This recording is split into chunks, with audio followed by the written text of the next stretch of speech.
주시는 하나님 말씀은 마태복음 6장입니다. 6장 19절로 24절 말씀. 마태복음 6장 19절로 24절 말씀, 제가 한 절 또 여러분 한 절 나누어서 말씀을 교독하겠습니다. 제가 19절을 봉독합니다. 너희를 위하여 보물을 땅에 쌓아두지 말라.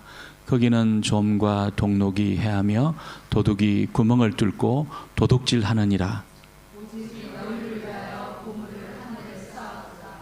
거기는 좀이나 동록이 해하지 못함, 도둑이 구멍을 뚫지도 못하고 도둑질도 못하느니라. 내 보물이 있는 그곳에는 내 마음도 있느니라. 눈은 몸의 등불이니 그러므로 내 눈이 성하면 온 몸이 밝을 것이요 눈이 나쁘면 온 몸이 어두울 것이니 그러므로 내게 있는 빛이 어두우면 그 어둠이 얼마나 더하겠느냐. 한 사람이 두 주인을 섬기지 못할 것이니 혹 이를 미워하고 저를 사랑하거니와 혹 이를 중히 여기고 저를 경히 여김이라. 너희가 하나님과 재물을 겸하여 섬기지 못하느니라. 아멘. 인사하겠습니다. 복된 자리 잘 오셨습니다. 꼭 주의 음성이 들려지고 또 은혜 받는 그런 시간이 되기를 소원합니다. 여러분, 이 세상에는 사람들을 부욕해 할 수 있는 그런 것들이 굉장히 많이 있습니다. 아마 그 중에 돈이 제일 힘이 있을 겁니다. 많은 것들이 있겠지만 이 돈이 가장 힘이 있고 또 사람을 부욕해 할 가능성이 많습니다. 또 그런 돈뿐 아니고 어떤 지식이라든지 어떤 권력이라든지 이런 것들도 사람을 부욕해 합니다. 또 눈에는 안 보이지만 있잖아요. 눈에는 안 보이지만 땅 속에는 금도 있고 은도 있고 또 이 석유, 원유가 또 있습니다. 이것도 사람을 부욕해 할 수 있습니다. 원래 이 중동이라는 그 지역은 거의 이제 사막으로 되어 있다 보니까 그 중동 사람들이 굉장히 이제 가난하고 비참하게 살았습니다. 어느 날 이게 막 이 석유가 나오면서 이런 그 가난하고 비참하게 살던 중동 사람이 있잖아요. 중동 지역이 전 세계의 경제를 이렇게 좌지우지하는 그런 중요한 곳이 됐습니다. 그러다 보니까 중동 사람들이 뭐라고 이야기하냐면 이 석유는 알라가 우리에게 주신 보물이다 이렇게 이야기를 합니다. 알라가 우리에게 주신 보물이 석유다 이렇게 이야기를 합니다. 그런데 여러분, 이게 뭐 땅 속에만 보물이 있는 것이 아니죠. 영국의 J.K. 롤링이라는 여인은 이제 맨체스터에서 런던으로 가는 그 기차역에서 이제 여러 가지 생각을 하다가 그 무엇을 이렇게 호그와트 그 마법 학교 이걸 이제 생각을 해냅니다. 그리고 거기서 자라는 해리포터라는 아이를 창작을 해냅니다. 순수하게 이 머리에서 창작을 해낸 겁니다. 그 맨체스터에서 런던까지 가는 기차역에서 이걸 호그와트 마법학교에서 자라는 그 고아소년 해리포터를 창작을 했습니다. 여러분, 이 창작한 이 해리포터가 시리즈로 되어 있는데 이게 여러분 자그마치 10억이 아니고 10억 달러의 수익을 이 여인에게 가져다 주었습니다. 그래서 이 J.K. 롤링에게 이 상상력은 보물이죠, 보물. 상상력은 그 여인에게 보물이었습니다. 사람들은 이 보물을 여러분 이 소유하기 위해서 전력을 다합니다. 전력을 다해서 이 보물을 이 땅에서 소유하려고 힘을 쓰고 애를 씁니다. 오늘 예수님은 이 세상에 있는 그 보물도 귀하지만 그것이 영구적이지 않다는 거예요. 돈이 굉장히 어쩜 이렇게 우리를 부욕해 하는 거지만 영구적이지 않습니다. 그래서 마치 국가에서 있잖아요. 이게 국가 부도가 나면 갖고 있는 돈이 이게 종이 조각에 불과한 겁니다. 이 세상에 있는 돈도 마찬가지입니다. 이 세상이 존재하는 그동안만 이것이 가치가 있다는 거예요. 영구적이지 않습니다. 권력도 마찬가지고 뭐 금이나 은이나 뭐 석유나 이런 것도 영구적이지 않습니다. 영구적이지 않습니다. 그래서 정말 그 사람이 가치 있는 존재가 되려고 하면은 이게 변하지 않는 영구적인 그런 진짜 보물을 소유해야 된다는 것을 예수님이 말씀하고 있습니다. 오늘 그건 뭐가 진짜 보물이냐, 그것에 관한 이야기를 예수님 합니다. 여러분이 지금은 이제 원통이라는 지역이 길도 바뀌고 상당히 많이 바뀌었더라고요. 가보니까 제가 한 30여 년 전에 그 지역에서 이제 군 생활을 했는데 거기에 굉장히 유명한 약재상 하나가 있었습니다. 약재상 원통에 원통 그 읍내에 굉장히 유명한 약재상이 하나 있었습니다. 그 별로 크지도 않아요. 근데 그것이 유명하게 된 이유가 있습니다. 왜 유명하게 되었냐면 그 현대의 정주영 회장이잖아요. 1년에 꼭 한 번 와가지고 거기에서 산삼을 먹고 갔다는 겁니다. 산삼을. 그래서 그 가면 산삼이 있다는 걸 사람들이 알고 뭐 정주영 회장이 가서 산삼 먹으니까 산삼이 필요한 사람은 꼭 거기 와서 산삼을 사갔습니다. 산삼을 캐는 사람을 신만이라고 합니다. 신만이. 근데 신만이들이 있잖아요. 산을 막 다니는데 산삼을 여러분 이게 산삼이 나올 만한 곳을 딱 이게 안다는 거예요. 우리는 막 죽었다 깨어나도 어디가 어딘지를 모르고 어디에 뭐가 나온지 모르는데 그 풀이 그 풀 같아요. 그 풀이 그 풀 같고 참 이게 근데 여러분 이게 이 가운데에서 오래 살았던 사람이나 그 일에 종사한 사람들은 풀을 보고 이게 먹는 풀인지 못 먹는 풀인지 알더라고요. 그 저와 함께 이렇게 그 군종으로 있었던 형제가 그 강원도 그 원주 쪽에 이게 산 친구인데 아버지가 이게 주로 이게 그런 걸 한 거예요. 그래서 먹는 풀 못 먹는 풀을 얼마나 잘하는지 최전방에 올라갔는데 저한테 뭐라고 그러냐, 목사님 전부 나물입니다 그러더라고요. 전방 전체가 있잖아요. 전부 나물입니다 그러더라고요. 신만이들은 딱 압니다. 어디에 이 산삼이 있는지를 압니다. 산삼이 여러분 이게 수천만 원 호가하는 그런 산삼도 있습니다. 이걸 캐내는 겁니다. 보는 눈이 달라요. 보는 눈이 달라요. 산삼도 귀하지만 금광은 훨씬 더 귀합니다. 뭐 금광보다도 석유는 훨씬 더 귀합니다. 이런 것이 있으면 있잖아요. 뭐 집도 사고 아이들도 좋은 학교에 보낼 뿐 아니고 뭐 땅도 사고 평생 먹고 살 것이 준비가 되는 것이죠. 근데 예수님 오늘 말씀하시기를 있잖아요. 세상 사람들이 그렇게 좋아하는 이 보물 같은 정말 그 가치 있는 그런 것이 영구적이지 않다는 거예요. 영구적이지 않다는 겁니다. 19절을 같이 한번 보겠습니다. 19절 말씀입니다. 19절 말씀. 너희를 위하여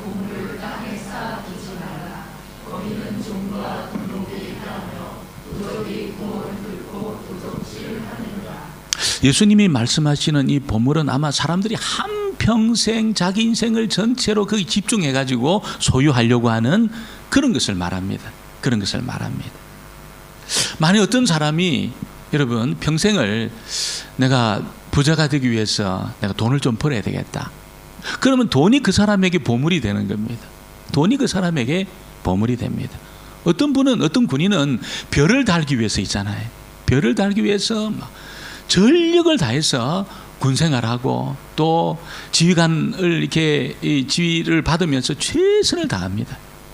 이 사람에게 그 장군이 되는 것은 그 장군은 그 사람에게 보물입니다. 보물. 어떤 학생은 정말 사람들이 다 그렇게 가고 싶어하는 그런 명문 대학이잖아요. 그 대학 가기 위해서 막 전력을 다해서 공부하는데 그 대학은 그 학생에게 보물이죠.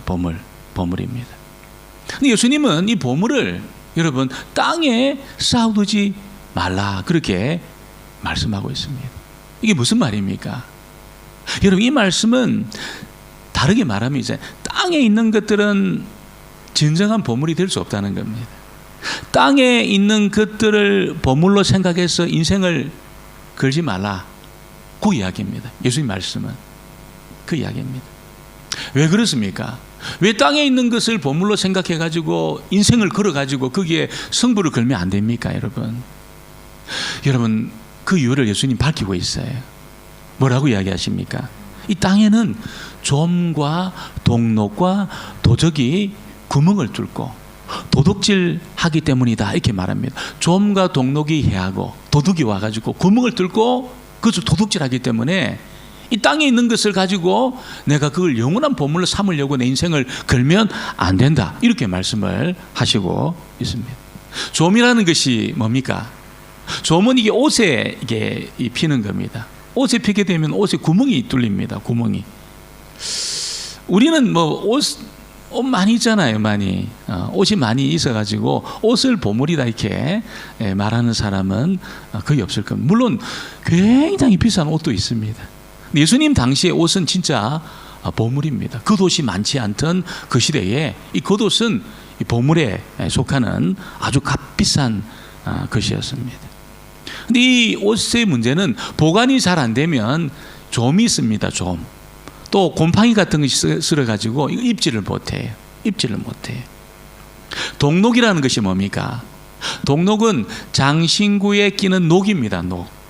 그래서 장신구가 처음에는 번쩍번쩍하고 같이 있어 보이는데 이 녹이 끼기 시작하면 또 그 녹을 닦을 수 없게 되면 장신구의 가치는 이렇게 떨어지게 되는 것이죠. 옷이나 장신구에 비해서 금 같은 보석은 변하지 않습니다. 변하지 않습니다. 그래서 다윗이 모았던 금이 아마 여러분이 갖고 있을지도 모르겠어요. 금이 변하지 않기 때문에 전 세계로 아마 이렇게 유통이 되면서 아마 여러분이 가지고 있는 그 금이 다윗이 갖고 있었던 금일 수도 있습니다. 금은 변하지 않거든요.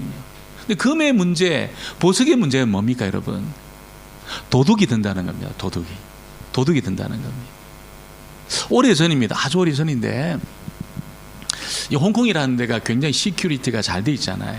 그래서 뭐 현관에도 이게 막 이 문을 이렇게 보는 그런 분들이 있고 입구에도 굉장히 시큐리티가 잘 돼 있습니다.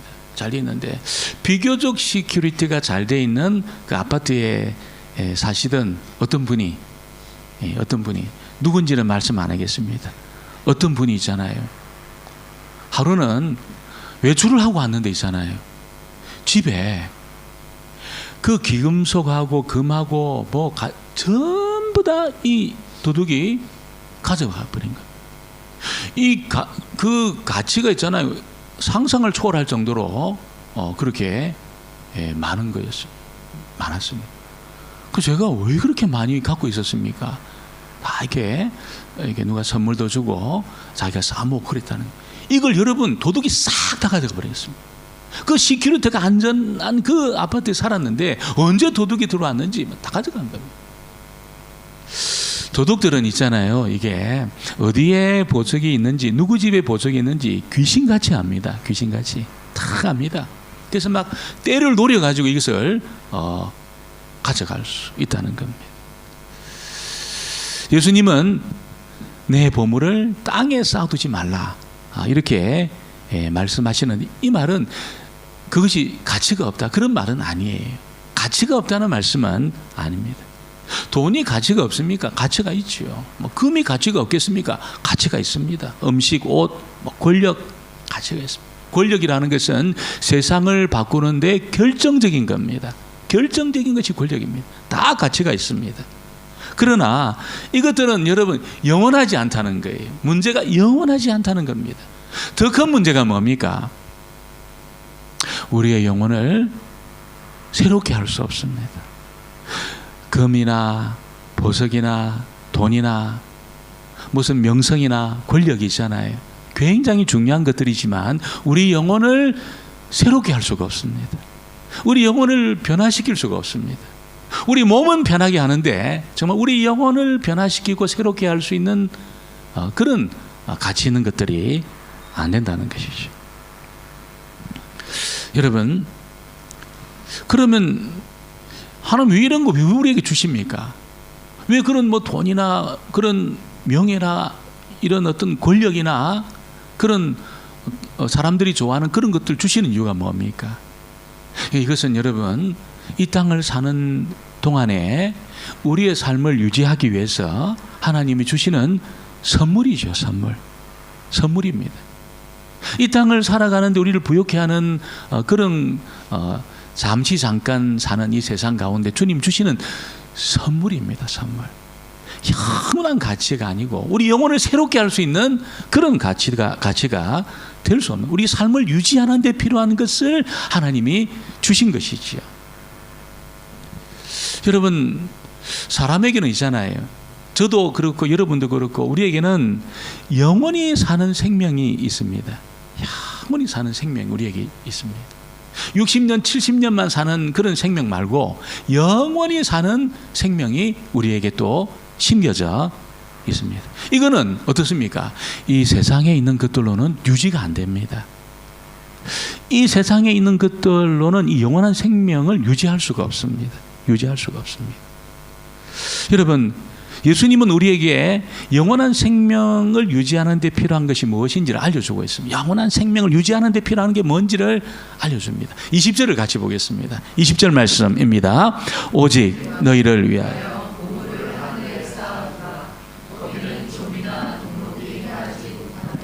도적이 독질도 못하네. 이 말씀을 좀 요약을 하면 이런 뜻입니다. 하늘에 있는 것이 너희의 보물이 되게 하라, 이런 뜻입니다. 땅에 있는 것 말고 하늘에 있는 것이 너희의 보물이 되게, 우리 영원한 생명을 유지하기 위해서 하늘에 있는 것이 너희의 보물이 되게 하라, 그런 것입니다. 하늘에 있는 것은 우리의 영원한 생명을 위한 것이고 좀이나 동록이나 도적이 와서 위협하거나 빼앗아갈 수 없는 것입니다. 빼앗아갈 수 없습니다. 하늘에 있는 보물은, 보물 중의 보물은 우리를 가장 존귀하게 만들 수 있는 하나님입니다. 하나님이 하늘에 있는 가장 놀라운 보물입니다. 우리 영혼을 존귀하게 만들 수 있는 것입니다. 하나님은 이 세상의 모든 것을, 사람들이 좋아하는 그런 것 다 만드시고 창조하신 분일 뿐 아니라 진짜 저와 여러분에게 복을 주실 수 있는 그런 분이십니다. 하나님은 영원한 우리의 생명을 소생시킬 수 있습니다. 우리 영혼을 새롭게 할 수 있습니다. 그때만 우리가 존귀해지는 겁니다. 보석 같은 존재가 될 수 있습니다. 그럼 세상에 있는 것을 이렇게 끌어모아가지고 우리가 존귀될 수 없거든요. 아무리 많이 쌓아도 존귀지지 않습니다. 사람들이 얼마나 행복하겠나, 저거 갖고 있으니까. 그렇다고 이 존귀해지는 것이 아닙니다. 반드시 여러분, 하나님이 우리 영혼을 소생시켜 주시고 우리 영혼을 새롭게 주실 때 우리가 존귀해지는 것입니다.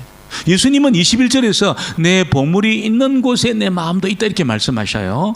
21절을 제가 보겠습니다. 내 보물이 있는 그곳에는 내 마음도 있느니라. 무슨 말입니까? 여러분, 우리 마음이라는 것은 자기가 보물이라고 생각하는 곳에 가 있다는 거예요. 우리 마음이 있잖아요. 진짜 이건 보물이다. 그런 곳에 내 마음이 가 있습니다. 그리고 마음이 가 있는 곳에 몸도 가 있고 있잖아요. 돈도 가 있습니다. 거기에 몸도 가 있고 돈도 가 있습니다. 그래서 무엇을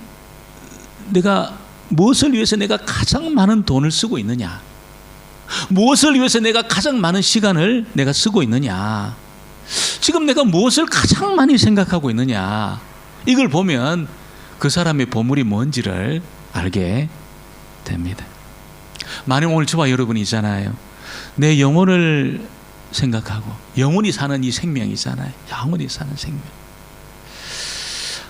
그리고 하나님의 뜻을 이루기 위해서, 우리 인생에 하나님 뜻을 이루기 위해서 내가 주님 앞에 기도하고 그것을 생각하고 어떻게 하면 내가 하나님의 은혜를 경험하고 내가 능력 있는 삶을 살 수 있는가, 그것에 대해서 우리 생각을 하고 또 우리가 기도하고 있다면, 여러분, 그 사람은 정말 이 보물을 하늘에 지금 쌓고 있는 겁니다. 하늘에 쌓고 있는 겁니다. 순서가 바뀌면 안 됩니다. 땅에 있는 것만 우리가 생각을 하고 있잖아요. 이걸 내가 모으기 위해서 애쓰고 내 인생 전부를 거기에 몰입해서 집중하고 있게 되면, 몸만 생각하는 겁니다. 결국 우리가 여러분 나중에 이게 영혼이 비참해질 가능성이 많아요. 순서가 바뀌면 안 되는 것이. 비참해질 가능성이 많습니다.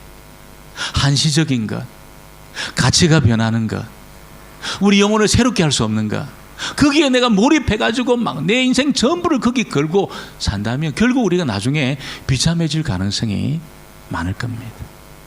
오늘 예수님은 두 번째로 이 몸의 그 등불에 관한 이야기를 들려주고 있습니다. 여러분, 사람은 하나님이 만드신 피조물 중에 최고로 가치 있는 최고의 존재입니다. 최고의 피조물입니다. 그래서 이 몸은 있잖아. 이 몸이라는 것은 천사가 제일 부러워하는 것이 우리 몸입니다. 몸. 왜 그렇습니까? 천사도 피조물이지만 몸이 없어요. 몸이. 이 바디가 없습니다. 바디가 없어요. 그래서 제일 부러워하는 게 뭐냐면 이 바디, 몸에 있는 우리를 제일 부러워합니다. 제일 부러워합니다. 아무도 이걸 인정 안 하는 것 같은데 여러분, 진짜 천사들이 이 몸을 부러워해요. 몸에 있는 우리를 제일 부러워하고 있습니다. 어떤 것하고 비교할 수 없는 거지요.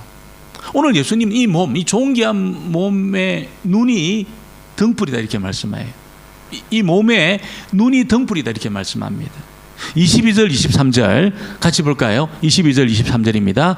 눈은 몸의 등불이니 그러므로 내 눈이 성하면 온몸이 밝을 것이요 눈이 나쁘면 온몸이 어두울 것이니 그러므로 내게 있는 빛이 어두우면 그 어두움이 얼마나 더하겠느냐. 그 눈이 얼마나 귀합니까? 그런데 우리 몸에는 눈보다 더 귀한 기관들이 많이 있지요.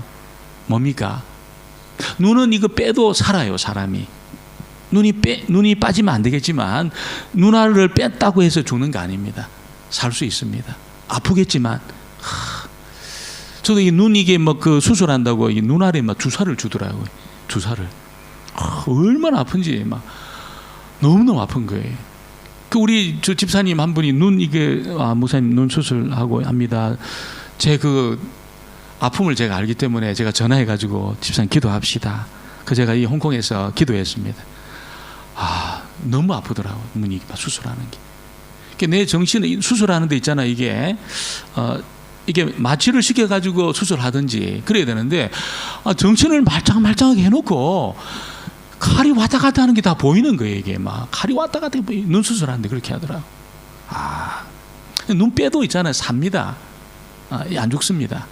근데 이게 심장이나 간이나 폐에 문제 생기면 죽습니다.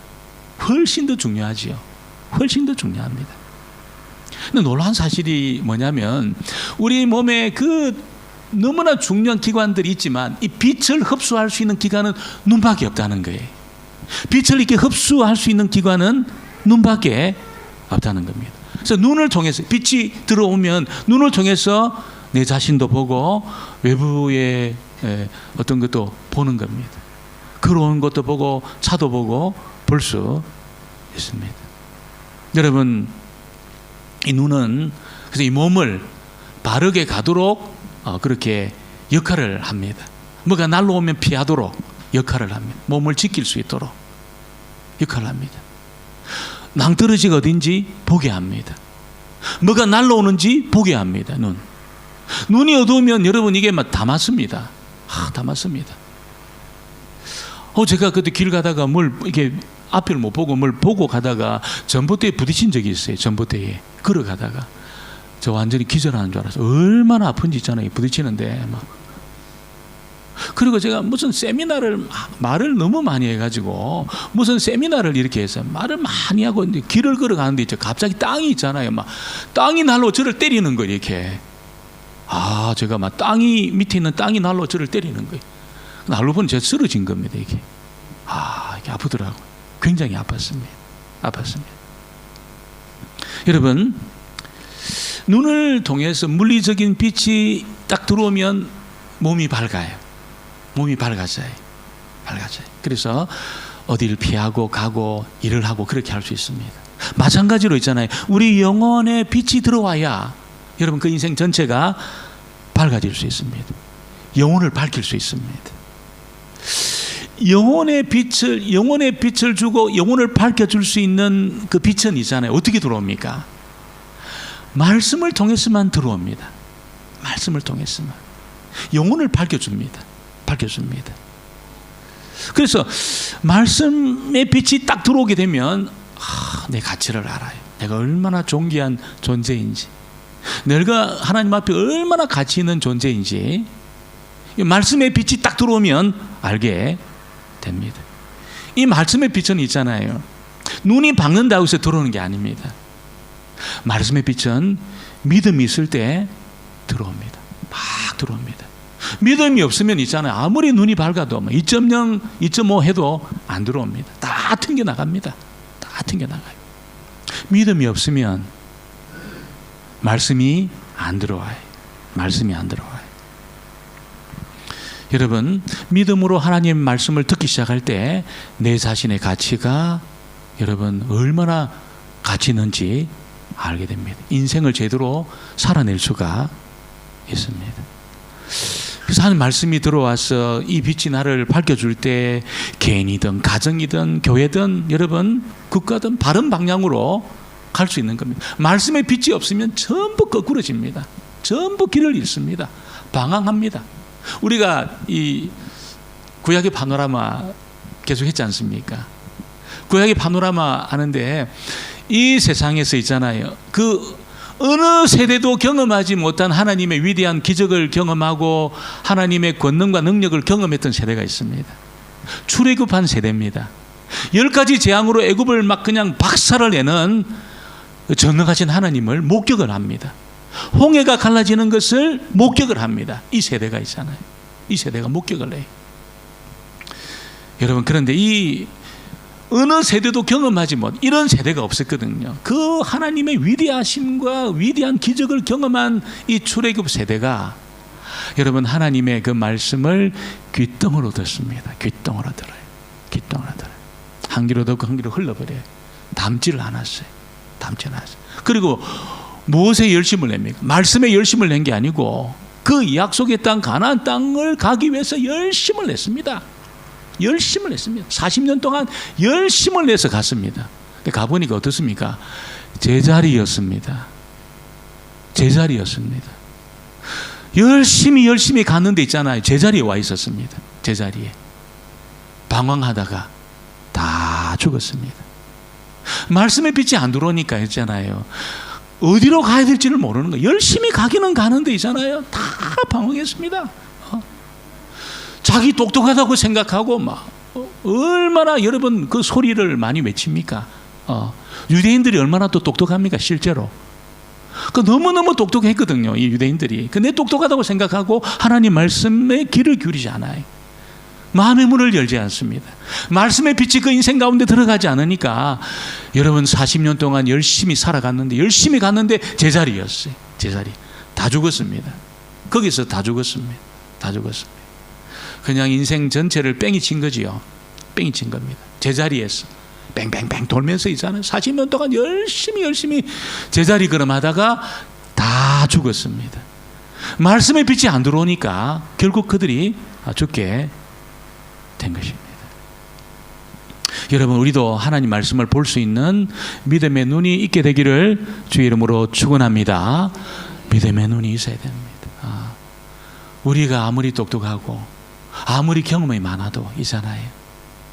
하나님 말씀 이해되면 내가 받아들이고 이해 안 되면 뭐 나는 말씀. 여러분, 방황합니다. 계속 방황하다가 제자리 걸음 인생 망합니다. 결국 망하게 돼 있습니다. 나를 꺾어 가지고 있잖아요. 내가 똑똑하면 얼마나 똑똑하겠습니까? 하나님보다 더 똑똑하겠습니까? 여러분, 그래서 하나님 말씀 앞에는 나를 굴복시키고 아버지 말씀이면 아멘입니다. 내가 이해 안 돼도 내가 이해되면 받아들이고 이해 안 되면 안 받아들이는 그게 아니고 있잖아요. 하나님 말씀이기 때문에 내가 아멘으로 받아들일 때 그때 비로소 말씀의 빛이 내 영혼을 밝혀주어서 갈 바를 알게 하실 겁니다. 갈 바를 알게 하실 겁니다. 방황하지 않을 겁니다. 모든 위험한 것들을 다 피해 가게 될 겁니다. 그리고 오늘 세 번째, 예수님은 누구를 주인으로 삼아야 될지에 대한 이야기를 우리에게 들려주고 있습니다. 그 잉글랜드하고 스코틀랜드가 지금 이렇게 유나이티드 되어 있잖아요. 근데 이게 너무너무 갈등이 심해요. 이 두 나라가. 그래서 무슨 월드컵 대회 나갈 때 있잖아요. 스코틀랜드 그 유명한 선수한테 그 잉글랜드 나가니까 너 와서 이렇게 국기 달아라. 안 간다는 거예요. 그 여러분 선수들의 그 명예 아닙니까? 영광. 잉글랜드 국기 달고는 안 간다는 거예요. 옛날에 그렇게 싸웠거든요. 이 나라가. 그렇게 싸웠거든요. 잉글랜드하고 스코틀랜드의 전쟁을 다룬 영화가 브레이브 하트입니다. 브레이브 하트.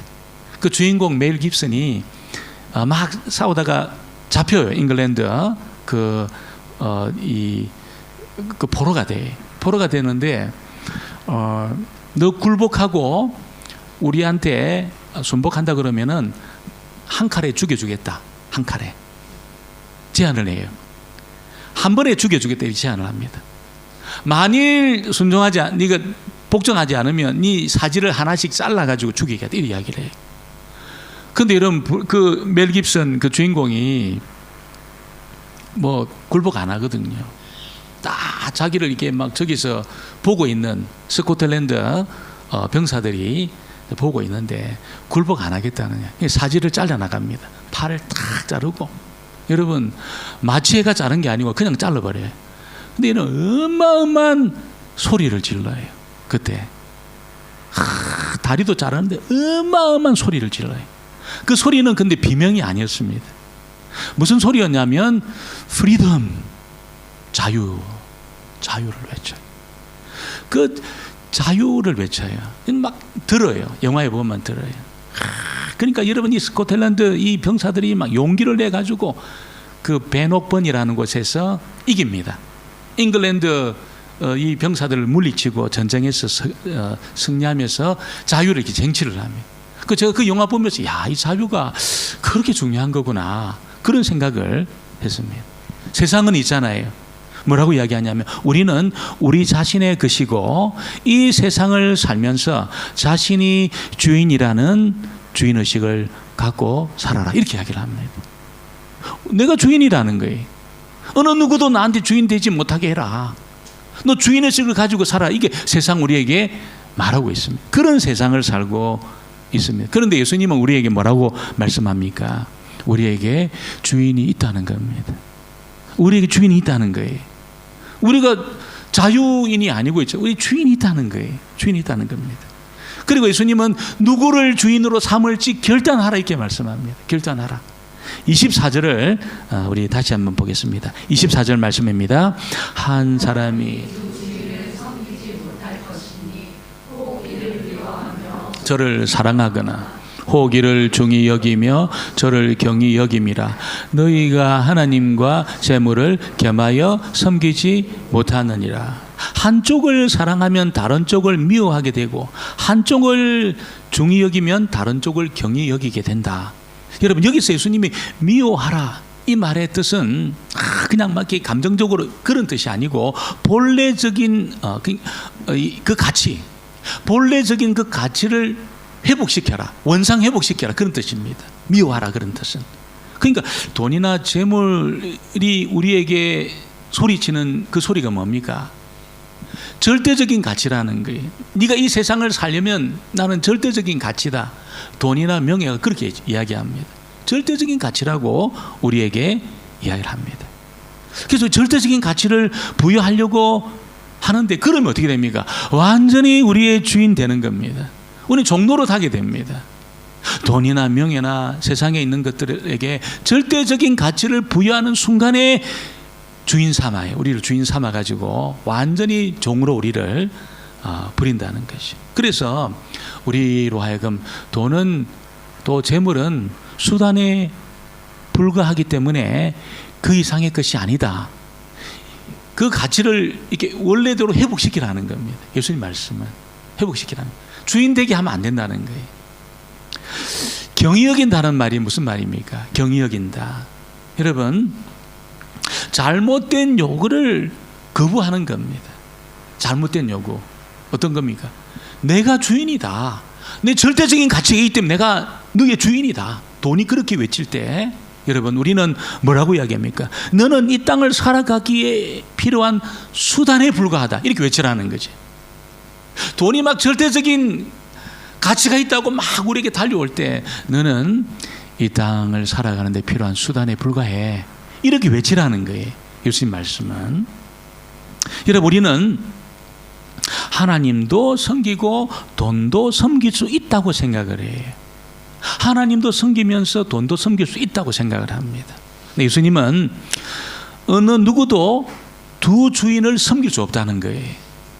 돈이나 여러분 이 하나님을 동시에 우리가 주인처럼 섬길 수 없다는 거예요.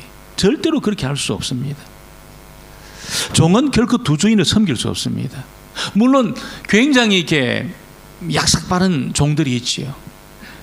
아주 약삭 빠른 종들이 있습니다.